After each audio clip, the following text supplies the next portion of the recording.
हाँ, नमस्कार दोस्तों। राधा कृष्ण की श्री राधा कृष्ण माध्यमिक विद्यालय की ऑनलाइन क्लासेस में आपका स्वागत है।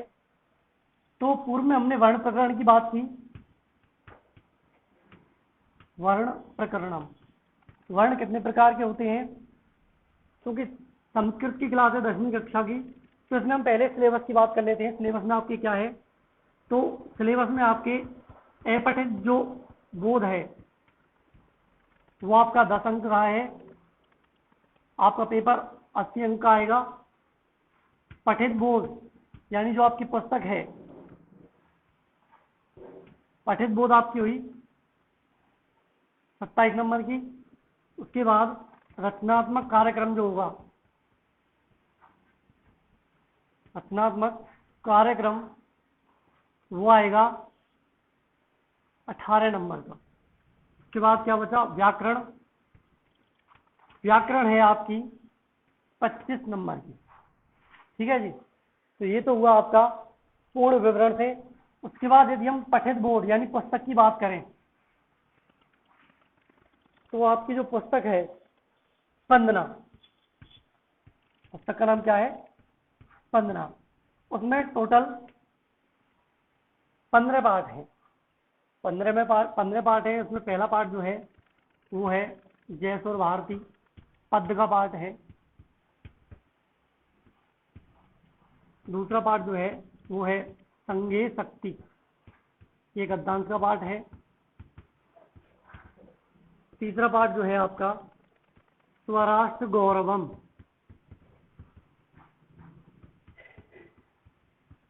स्वराष्ट्र गौरवम जो पार्ट है वो भी श्लोक यानी पद्य का पार्ट है। चौथा जो पार्ट है जिम्बरस्व सिंह दंतास्ते गणयिष्ये, ये आपका नाट्यांश का पार्ट है। पांचवा आपका जो पार्ट है वो है वाक्केली, ये प्रहेलिका है। छठा पार्ट आपका है महाराणा प्रताप।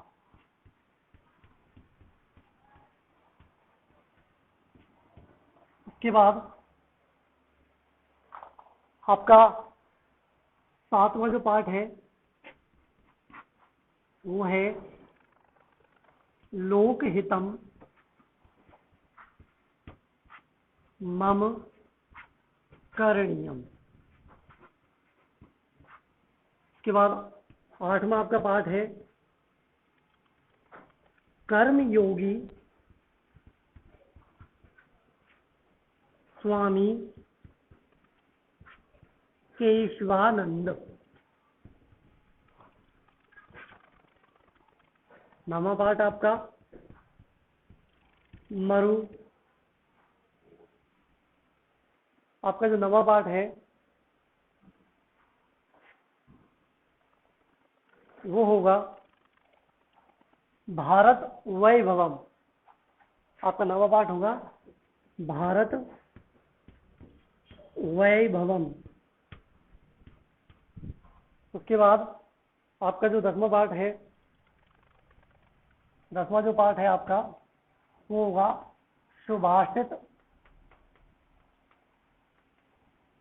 रत्नानी।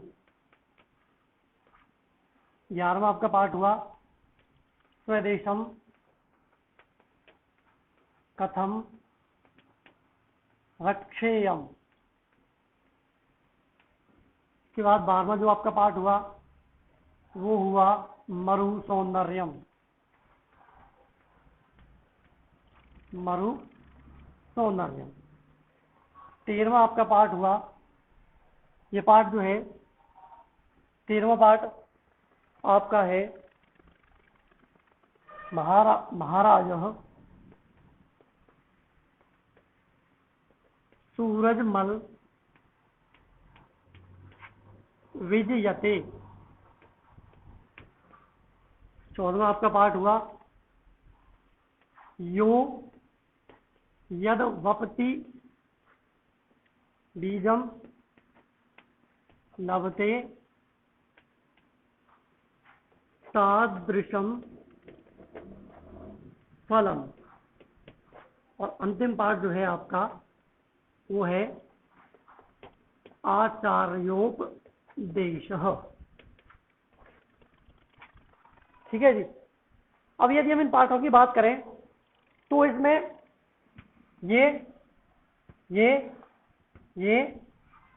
और ये सब क्या है, पद्य के पाठ हैं। किसके पाठ हैं? पद्य के पाठ हैं। तो ये जो पद्य के पाठ हैं आपके, जयसुर भारती, स्वराष्ट्र गौरवम, वाक्येली, लोकहितम करणीयम, भारत वैभवम, सुभाषित रत्नानि, मरु सौंदर्यम, इन पद्य के पाठों में से आपके लिए संस्कृत व्याख्या और हिंदी व्याख्या आएगी। और यदि हम बात करें पाठ नंबर 4 और पाठ नंबर 11 की, तो ये आपके नाट्यांश के पाठ हैं। तो नाट्यांश के पाठ में से भी आपके लिए एक संस्कृत व्याख्या आएगी जो कि 3 नंबर की आएगी। ठीक है जी। उसके बाद जो आपके गद्य के पाठ है, दूसरा पाठ, छठा, 8वां, के बाद 13वां और 14वां, ये आपके गद्य के पाठ हैं। ठीक है जी। अब इन पाठों के अलावा आपके लिए जो हिंदी व्याख्या है, हिंदी व्याख्या आएगी आपके लिए 5 नंबर की। जो एक व्याख्या जो है वो तो आएगी, पहला जो क्वेश्चन होगा यानी उसका पेपर का, उसमें पहले जो 5 नंबर की जो हिंदी व्याख्या आएगी वो आएगी पद्य की, यानी श्लोकों की। उसके बाद दूसरा जो है वो भी दूसरी व्याख्या जो आएगी वो आएगी गद्य की, वो भी किसकी आएगी? 5 अंक की। उसके बाद यदि नाटक की बात करें तो नाट्यांश के सिर्फ 2 ही पाठ है आपके, एक चौथा और एक 11वां। ये दोनों पाठ आपके लिए अथवा में आएंगे, जो कि आएंगे संस्कृत व्याख्या के लिए। तो इसके लिए आपको संस्कृत व्याख्या करनी पड़ेगी जो आएगी 3 अंक की। उसके बाद पद्य की एक संस्कृत व्याख्या जो है श्लोक वाले पाठों की, वो आएगी आपके लिए 4 अंक की। ठीक है जी। उसके अलावा अपनी पाठ्य पुस्तक में से 2 श्लोक वो आएंगे आपके लिए 3 अंक के। ये तो हुई आपके पठित बोध की बात। अब यदि हम व्याकरण की बात करें तो आपके व्याकरण के लिए, व्याकरण में आपके कोर्स में संधि, समास, कारक प्रकरण,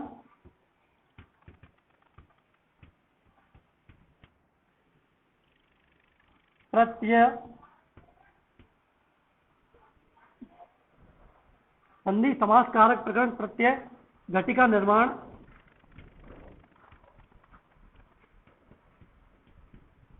वाच्य परिवर्तनम,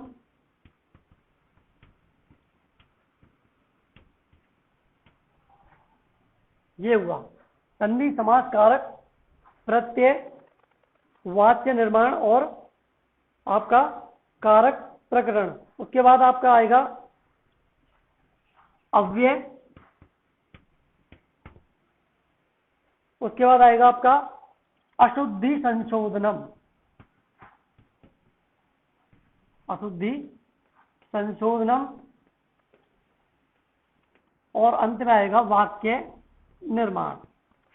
वाक्य निर्माण जो है आपका वो आएगा हिंदी से संस्कृत में। किससे आएगा? हिंदी से संस्कृत अनुवाद। ठीक है। यदि हम संधि की बात करें तो संधि आपके कोर्स में 4 अंक की है। समास जो है वो आपके कोर्स में 3 अंक का है। कारक प्रकरण भी आपके लिए 3 अंक का दिया गया है। प्रत्यय की बात करें तो प्रत्यय आपके लिए 4 अंक का है। घटिका निर्माण आपके 2 अंक की है। वाच्य परिवर्तन आपका 3 अंक का है। अव्यय आपके 2 अंक के हैं। अशुद्धि संशोधन भी आपका 3 अंक का है। उसके बाद एक और चैप्टर और है आपका प्रश्न निर्माण, जो कि पुस्तक में ही है। प्रश्न निर्माण जो है आपका वो भी आपका 4 अंक का आएगा और वाक्य निर्माण में आपके लिए 4 अंक के दिए गए हैं। ठीक है, ये हुई व्याकरण। उसके बाद जो आपके लिए आएगा वो आएगा रचनात्मक कार्यक्रम। तो आगे का हमारा अपना कार्यक्रम क्या था? रचनात्मक कार्यक्रम। रचनात्मक जो कार्यक्रम है वो आपका आएगा 18 अंक का। 18 अंक में आपके लिए मंजूषा जो है, मंजूषा आएगी 4 अंक की। 4 अंक में जो पहली मंजूषा है उसके लिए आपको पत्र या प्रार्थना पत्र अथवा में आएंगे, आपको एक करना पड़ेगा प्रार्थना पत्र। उसके बाद जो दूसरी मंजूषा है 4 अंक की, उसमें आपके लिए संवाद आएगा, संवाद। उसके बाद 3 अंक की तीसरी मंजूषा है वो आएगा आपका अनुच्छेद या चित्र दिया जाएगा आपके लिए, एक चित्र आधारित वर्णनम। एक चित्र दिया जाएगा, उस चित्र के आधार पर आपको 5 वाक्यों का निर्माण करना है। उसके बाद अंत में है आपका चौथा जो 4 अंक का है, वो है आपका वाक्य निर्माण। वाक्य निर्माण आपके लिए किसमें आएगा? संस्कृत से, वो हिंदी से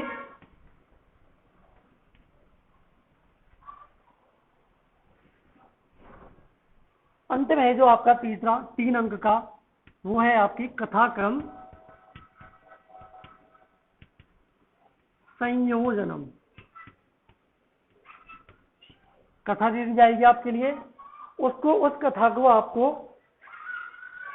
सही क्रम से जमाना है। तो ये तो हुआ आपका पूर्ण रूप से विवरण। अब यदि हम बात करें पेपर की, तो पेपर किस प्रकार से आएगा? पेपर की यदि हम बात करें तो पेपर में जो पहला प्रश्न है वो आएगा आपका 5 अंक का, जिसमें आपके लिए 2 गद्यांश दिए जाएंगे आपके लिए। जो गद्यांश वाले पाठ हैं वो अथवा में आएंगे आपके लिए, गद्यांश वाले जो पाठ हैं वो अथवा में आएंगे। और वो पेपर जो है उसका जो पहला प्रश्न है वो होगा 5 अंक का। उसके बाद जो आपका दूसरा प्रश्न है, दूसरा प्रश्न आएगा 5 अंक का ही, हिंदी व्याख्या किसकी? पद्यांश की। पद्यांश की आपकी हिंदी व्याख्या आएगी, उसमें भी 2 श्लोक आएंगे, वो उन 2 में से भी अथवा में करना है। उसके बाद यदि हम बात करें तीसरे प्रश्न की, तो तीसरे प्रश्न में आपके लिए 2 पद्यांश आएंगे। 2 पद्यांश में संस्कृत व्याख्या करनी है आपके लिए। आपको क्या करनी है? संस्कृत व्याख्या, जिसका अंक होगा 4। ठीक है जी। उसके बाद जो चौथा प्रश्न है, चौथा प्रश्न जो है वो आएगा नाट्यांश व्याख्या। नाट्यांश व्याख्या, नाट्यांश व्याख्या जो है वो आपके लिए सिर्फ ये बहुत अच्छा है कि जो नाट्यांश वाली व्याख्या आएगी वो आएगी आपके चौथे व 11वें पाठ में से, क्योंकि अपनी किताब में चौथा यानी जम्रस्व सिंह दंतास्त्र गणेश के और 11वां पाठ स्वदेशम कथम रक्ष्यम, ये 2 पाठ ही आपके क्या हैं? नाट्यांश के पाठ हैं। तो ये आपके लिए अथवा में आएगा। कितने अंक का आएगा? 3 अंक की एक संस्कृत व्याख्या आपके लिए आएगी। उसके बाद यदि हम बात करें 5वें प्रश्न की, तो 5वां जो प्रश्न है वो आएगा आपके लिए प्रश्नोत्तर का। प्रश्न क्या आएगा कि अधोलिखित केषांचन 8 प्रश्नानाम षड प्रश्नानाम उत्तराणि लिखत। तो आपके लिए 8 प्रश्न दिए जाएंगे। 8 प्रश्नों में से आपको 6 करने हैं। प्रत्येक प्रश्न जो है वो आधे अंक का होगा। तो इस प्रकार से क्या हो जाएगा? 3 अंक का आपका प्रश्नोत्तर हो जाएंगे। उसके बाद यदि हम बात करें प्रश्न संख्या 6 से लेकर 9 तक, 6 से लेकर 9 तक के जो प्रश्न है वो आएंगे आपके लिए प्रश्न निर्माण। और एक अच्छी बात यह है कि जो आपका प्रश्न निर्माण है वो आपकी पाठ्य पुस्तक में से ही आएगा। ठीक है जी। उसके बाद यदि हम आगे बात करें तो अगले प्रश्न की बात करें तो अगला प्रश्न है आपका 10वां प्रश्न। 10वां प्रश्न आएगा द्वौ श्लोकम, यानी 2 श्लोक लिखने हैं आपको अपनी पाठ्य पुस्तक के। अपनी पाठ्य पुस्तक के आपको 2 श्लोक लिखने हैं। कितने अंक के आएंगे? 3 अंक के। श्लोक वो लिखने हैं जो प्रश्न पत्र में नहीं आए हों। ध्यान रखना, वो श्लोक लिखे जाएंगे जो प्रश्न पत्र में नहीं आए हों। उसके बाद यदि हम 11वें प्रश्न की बात करें तो 11वां जो प्रश्न है आपका वो है अपठित बोध। क्या है? अपठित बोध, जो आएगा आपका 10 अंक का। ये सबसे बड़ा प्रश्न है इसमें। ये जो प्रश्न आएगा कितने अंक का आएगा? 10 अंक का आएगा, अपठित बोध। उसके बाद और ये जो 11वां जो प्रश्न है ये आएगा आपके 3 खंडों में, क, ख और ग। के खंड में जो पहला प्रश्न होगा वो आपका होगा शीर्षक का। उसके बाद जो ख खंड होगा उसमें आपके लिए आएंगे 4 क्वेश्चन। उस गद्दांश से आपको छांट कर लिखने हैं। उसके बाद जो गे खंड है, गे खंड भी आपके लिए 4 क्वेश्चन होंगे उसमें, जिसमें संज्ञा, सर्वनाम, विशेषण, विशेष्य, ये आदि आपसे पूछे जाएंगे। ठीक है जी। उसके बाद यदि हम आगे बात करते हैं 12वें प्रश्न की, तो 12वां जो प्रश्न आएगा आपका वो आएगा संधि। क्या आएगा? संधि का। तो सबसे पहली बात तो यह है कि जो संधि आपके लिए 4 अंक की है, उसमें 12वां और जो 13वां प्रश्न है वो दोनों प्रश्न आएंगे आपके संधि के लिए। तो 12वां जो प्रश्न आएगा उसमें आपको 2 पद दिए जाएंगे। 2 पद यानी उनका संधि विच्छेद करते हुए संधि का नाम लिखना है। मान लो जैसे एक पद आया, क्या? मध्वरी, ये वाला पद है मध्वरी, तो उसका संधि विच्छेद क्या हो जाएगा? मधु प्लस अरि, ये हो जाएगा। क्या हो जाएगा? इसका 1 अंक आपको मिलेगा। कैसे मिलेगा? संधि विच्छेद आपका ये हो गया। उसके बाद क्या करेंगे आप? संधि का नाम लिखेंगे। क्या है संधि? क्या है? यण स्वर संधि। क्या है? यण स्वर संधि। इस प्रकार से उसके बाद ये 12वें प्रश्न में 2 भाग होंगे। उसी प्रकार जो 13वां प्रश्न होगा, 13वें प्रश्न में भी 2 भाग होंगे। लेकिन यहां पर वो क्या करेगा एग्जामिनर? यहां पर आपको पद बना के देगा। जैसे उसने दिया गण प्लस ईशः। क्या दिया? गण प्लस ईशः। तो ये विच्छेद हुआ पड़ा है, विच्छेद हुआ है इस पद का। तो विच्छेद वाले पद का क्या करना है? हमको संधि युक्त पद बनाना है। तो संधि युक्त पद बनाने के लिए क्या करेंगे? गणेशः, और यहां पर क्या लग देंगे अपन? संधि का नाम, गुण स्वर संधि। ठीक है। तो संधि की यदि हम बात करें तो संधि आपके कोर्स में है, स्वर संधि है, उसके बाद व्यंजन भी है, व्यंजन के बाद क्या है? विसर्ग संधि। लेकिन इनमें आपको कुछ कुछ भाग दिए हुए, जैसे स्वर संधि में आपके लिए यण, अयादि संधि, वृद्धि संधि और पूर्व रूप व पर रूप, ये स्वर संधि के आपके कोर्स में दी हुई हैं। उसके बाद यदि हम व्यंजन संधि की बात करते हैं तो व्यंजन में आपके लिए जसत्व, अनुनासिक, परसवर्ण,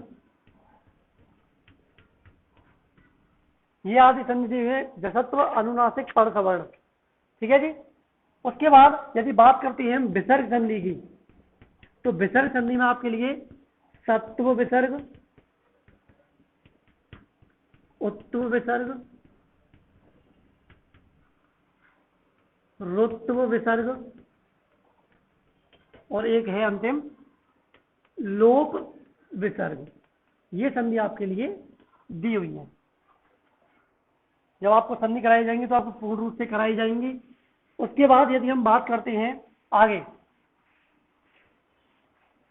आगे जो आएगा आपके लिए, आगे है आपका 14वां प्रश्न। 14वां प्रश्न जो आएगा आपका वो आएगा कि रेखांकित पदेषु समस्त पदानां विग्रह अथवा विग्रह पदानां समासं कृत्वा समासस्य नाम अपनी लिखत। यह आएगा आपके लिए। तो इसमें क्या आएगा, जैसे एक पद दिया जाएगा आपको पितरम, ये पद दे दिया पितरम, पितरम में क्या आ जाएगा, अब समास विग्रह करते हैं अपन, तो समास विग्रह में क्या हो जाएगा, माता च पिता च। समास कौन सा होगा, द्वंद्व समास। तो दो पद जो आएंगे वो तो आएंगे आपके समास विग्रह के लिए, और एक पद जो आएगा वो आएगा आपके विग्रह हुआ। जैसे क्या आ जाएगा, श्वेतम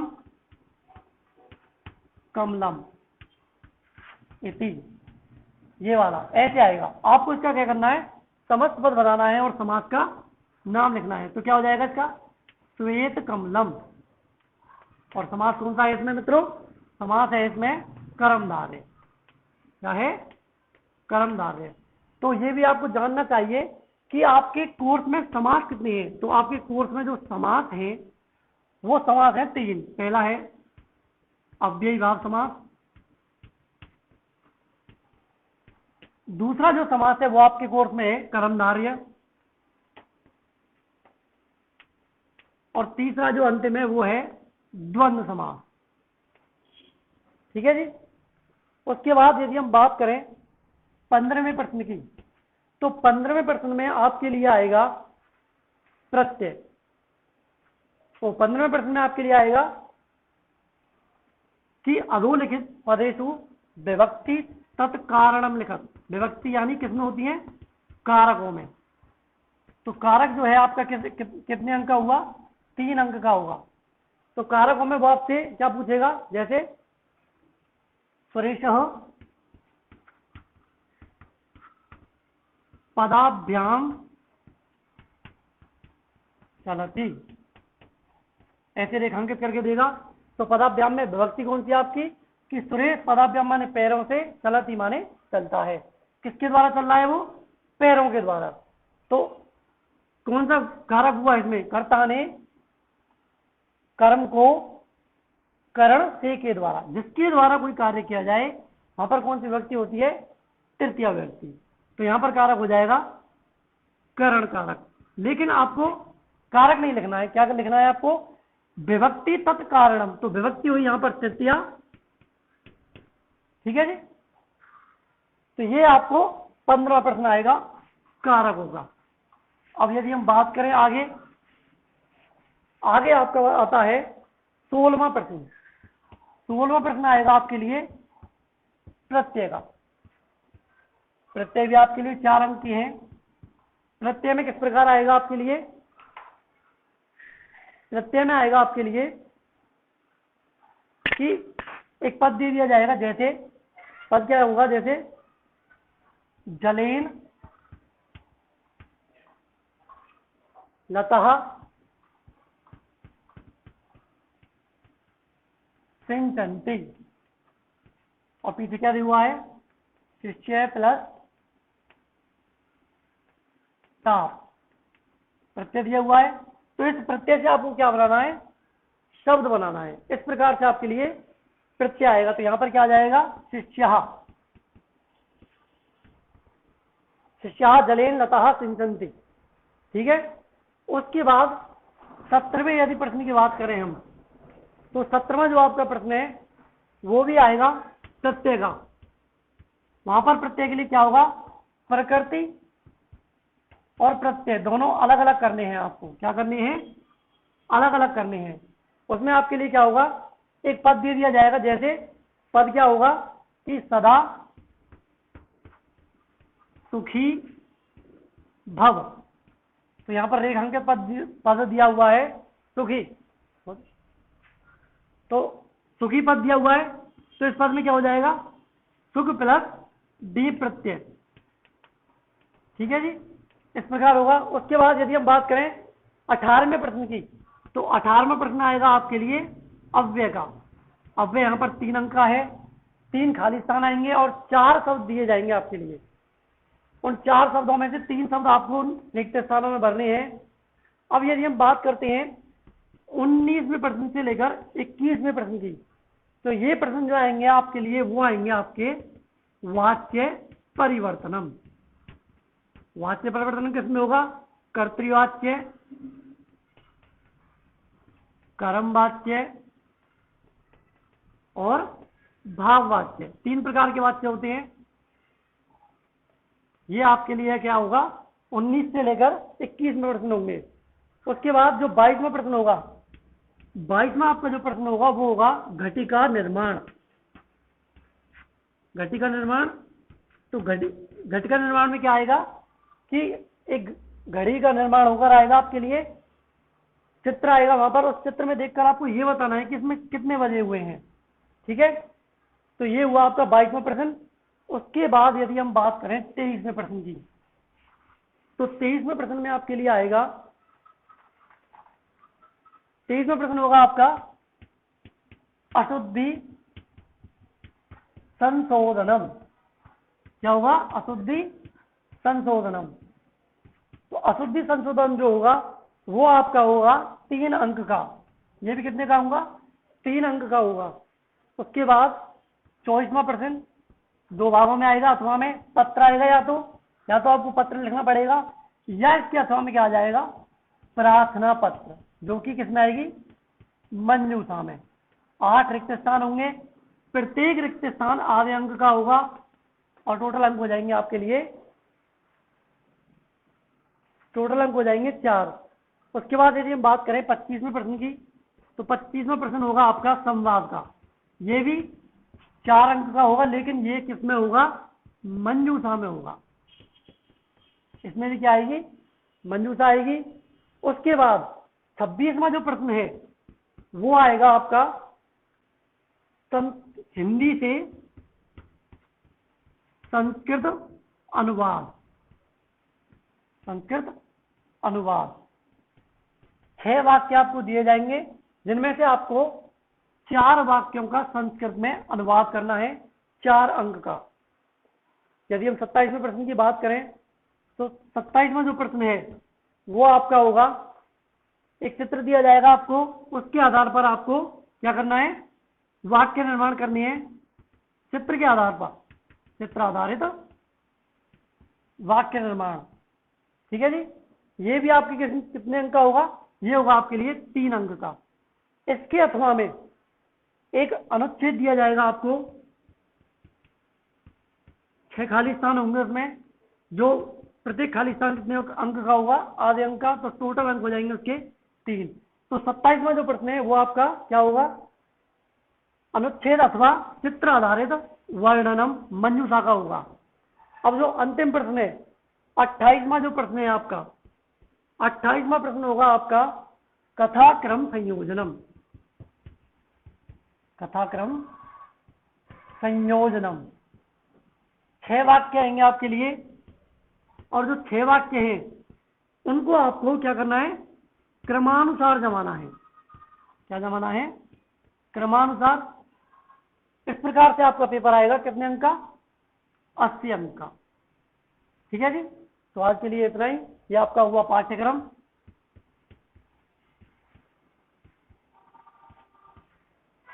आगे कल बात करते हैं इसी टाइम। धन्यवाद।